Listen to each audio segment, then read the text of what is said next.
પ્રસંગ આ વિંગરાળની પવિત્ર ભૂમિ પર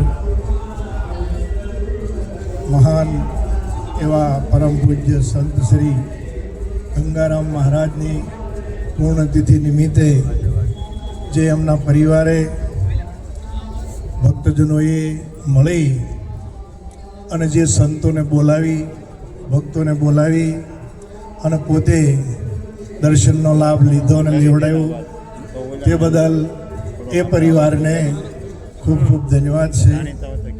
આજે આ જ્ઞાનપીઠ ઉપર બિરાજમાન સૌ મહાપુરુષોના દર્શન કરવા હોય તો મારે તમારે બહુ મોટો સમયનો ફાળો આપવો પડતો હોય છે અને ધનનો પણ મોટો ફાળો આપવો પડતો હોય છે.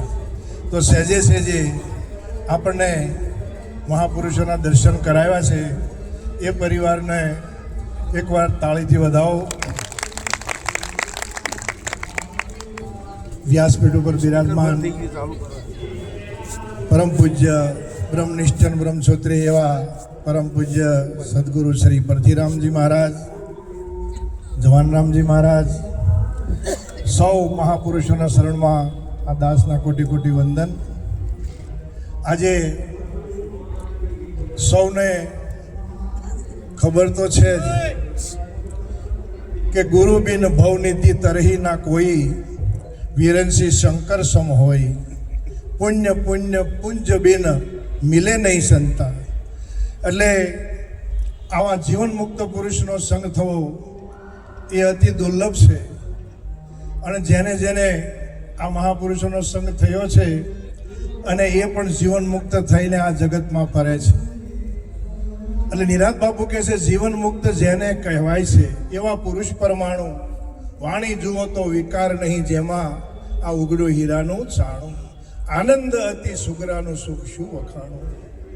આવું સુખ પ્રાપ્ત થયું છે એમને ધન્યવાદ છે અને જેમણે આ મહિમા જાણ્યો છે એમને ખૂબ ખૂબ ધન્યવાદ છે.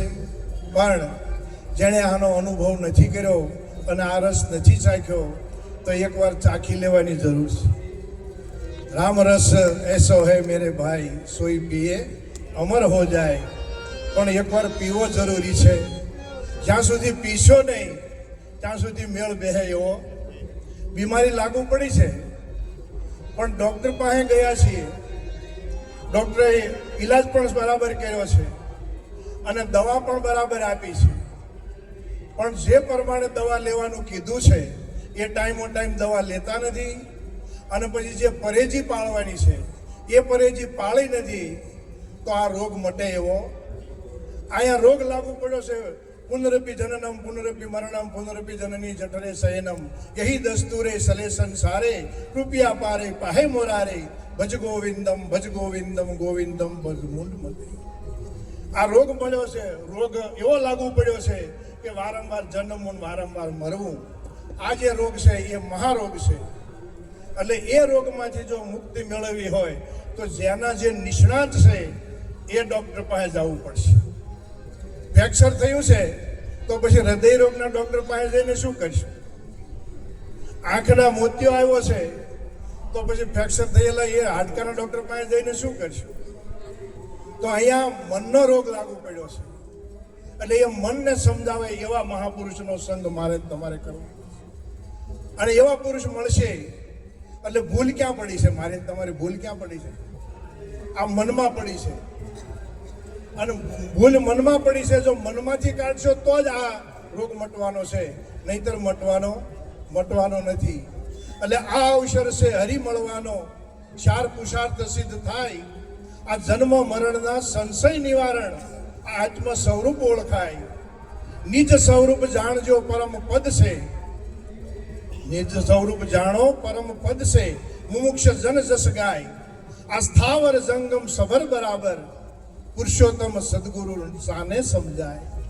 એટલે આ મનુષ્ય શરીર મળ્યું છે એ ઉત્તમ છે અને આ શરીરની અંદર જ આ એક સાધન એવું પરમાત્માએ આપ્યું છે કે એ સાધન દ્વારા જ સાધ્યની પ્રાપ્તિ થાય છે. એટલે બડે ભાગ્ય મનુષ્ય તન પાવા, સુર દુર્લભ સદગ્રંથન ગાવા. આ મનુષ્ય શરીર મળ્યું એ જ આ જીવાત્મા મહાન ભાગશાળી છે. પણ જો એને જે રીતે વાપરવો જોઈએ એ રીતે ન વાપરીએ તો એક્સિડન્ટ થાય ને. જે સાધન તમે પ્રાપ્ત કર્યું છે, 4 વ્હીલ લીધું, 2 વ્હીલ લીધું કે જે લીધું એ સાધનને જો ચલાવતા નહીં આવડે તો એ એક્સિડન્ટ થવાનું છે. એટલે સંત સમાગમ જે કહે કરે, સર્વથી ઊંચ કહાવી, વામે સગળા દુઃખ સુખ શરણાગત. બસ બીજું કાંઈ કરવાની જરૂર નથી, કેવળ ને કેવળ જીવન મુક્ત પુરુષનો સંગ કરવાનો છે. નીરજ બાબુએ એ જ પણ માર્ગદર્શન આપ્યું કે જીવન મુક્ત પુરુષનો સંગ કરો, અને એ સંગ કરવાથી કેવળ ને કેવળ એ સમજણ લેવાથી, અને એ સમજણ મારા તમારામાં આવી એટલે 20 મિનિટે વિદેહપણું પ્રાપ્ત થવાનું નહીં, થવાનું. અને જ્યાં સો ત્યાં પાછું, એવું નહીં કે આ જગ્યાએ જાઓ તો જ.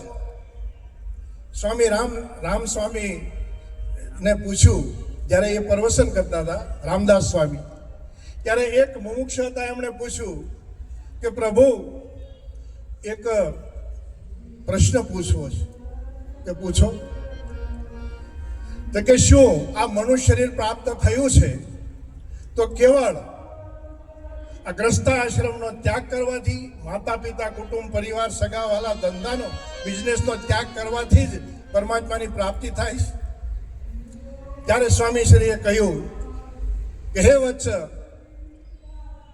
આ ભારતીય સંસ્કૃતિ એટલી મહાન છે, શ્રેષ્ઠ છે, ઉત્તમ છે, ને એ તત્વ એવું છે કે એ તત્વદર્શી ઋષિ પાસે જઈને જો એ વસ્તુ પ્રાપ્ત કરી લો તો તમે હું જ્યાં છીએ ત્યાં મુક્ત છીએ. આવો મહામંત્ર, એટલે એને જ્ઞાનને મહામંત્ર કીધો છે, બીજો કોઈ મહામંત્ર છે નહીં. અને મહાપુરુષો જે મને તમને સમજાવી રહ્યા છે એ મહાપુરુષનો જે આ જ્ઞાન છે પોતાના નિજ સ્વરૂપનું, એ સ્વરૂપનું જ્ઞાન જેણે પ્રાપ્ત કર્યું છે અને એનું જીવન ધન્ય બન્યું છે, અને એ જ્યાં છે ત્યાં મુક્ત છે. એટલે વિદેહપણું દેહ દિશવા માત્ર, આ તો વિદેહપણું પોતાનું છે, સ્વરૂપ વિદેહપણું છે. આ શરીર 3 કાળમાં તમે નથી, અને એ શરીર કાળે 3 કાળમાં તમે થયા નથી. આવું જ્ઞાન છે. એ વિદેહપણું પ્રાપ્ત કોને થયું હતું? અષ્ટાવક્રએ જનક રાજાને જ્યારે આ ઉપદેશ કર્યો ત્યારથી એને વિદેહી કહેતા હતા. એટલે આવું જ્ઞાન હાલ આ મહાપુરુષો બેઠા છે એની પાસેથી હું તમે પ્રાપ્ત કરી શકીએ છીએ. એવો સુંદર યોગ મને તમને પરમાત્માએ આપ્યો છે. આટલું કહી અને ગુરુ મહારાજના શરણમાં વાણીને વિરામ આપું છું. બોલો સદગુરુ.